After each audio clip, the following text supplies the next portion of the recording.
Hello, welcome to WorkZest. Today's topic is something I wish I had had a better handle on when I first started managing other people. How to include positive things in your feedback.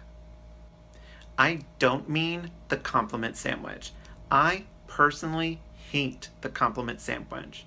It has never felt authentic to me, and I think it sets up your employees to expect negative feedback every time you give them positive feedback, and that's not a good place for anybody. I'm talking about thinking of your feedback in a different way, recognizing that the positive components and the negative components serve two very different purposes so that you can include positive things in a way that feels authentic to you and the person that you're talking to. The way I do this is by thinking of feedback sessions as creating a roadmap on the journey to success. The positive aspect is where to start. You're literally letting them start from a place of strength so that they can build on something they're already succeeding at, giving them a level of comfort for trying something new. The corrective feedback is the goal. You're telling them where they need to end up at the end of their journey. This is a thing that's not going quite right, and this is how I hope you might look when you're done.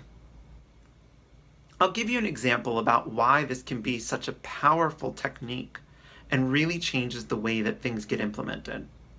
I used to work at the Museum of Science in Boston, and it has two very large escalators that kids like to play on, and that's not really super safe. You would always hear people shouting feedback to the children, trying to get them to be safer. But there's two ways to approach this. The first one was to shout out, "Don't go the wrong way on the escalator." Yes, you're telling them what they need to change, but by starting with what's wrong, you could create a real problem. Kids in this circumstance freeze. They know they need to stop doing what they're doing, but without knowing what to do next, they literally just stopped, and they would be drifting ever closer to the top of the escalator and danger. The other option is to say, "Please go the right way on the escalator." When this was shouted at children, they knew what to do. They would immediately turn around and then jump into trying to make sense of who shouted at me, what's going on, what do I need to do next. But they'd be facing towards the problem, ready to handle it, and there was less chance of an accident. You can do this with your employees too, by having them start with something positive to continue to build on an area of strength.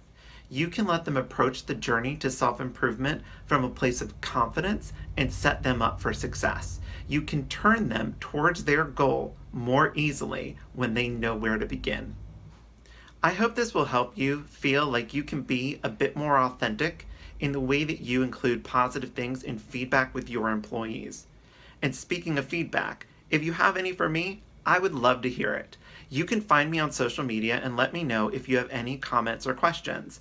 Look for my social media at workzest.net or at the end of the video. You can find me on LinkedIn and Facebook at WorkZest or on Twitter at AskWorkZest.